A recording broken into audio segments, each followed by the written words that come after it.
بسم الله الرحمن الرحیم حامدا ومصلیا. محترمینو، یو محترم ورته پوښتنه کړې ده. یو سړی غریب دی، مسکین دی، پیسې هم نه لري، اخترې هم نه دی باندې واجب. خدای وایي چې د اختر کال کې یو وار راځي، د یو چا څخه پیسې پور کې قرضه واخلي، اخترې پکوي. نو دغه قرضه اخیستل او دا اخترې کول دا څنګه دی؟ محترمینو، که چیرې په یو چا باندې اخترې واجب نه دي، بیا هم دی قرضه اخی اخترې پکوي، نو دا ښه خبره نه ده، بهتره نه ده، غوره نه ده. تا هم که چیرې یو چا رانیوي، نو هغه قرباني یې کېږي، ثواب ورته ملاوي شي.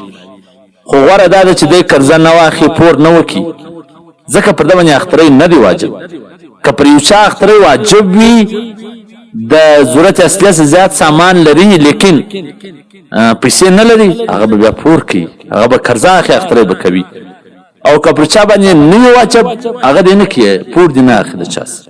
په حواله سره د فتاوا هندیه جلد نمبر 5 صفحه نمبر 292 دا غرنګه در مختار مارد مختار جلد نمبر 6 صفحه نمبر 321 البحرایق جلد نمبر 8 صفحه نمبر 188 فتاوا هندیه جلد نمبر 5 صفحه نمبر 215 والسلام.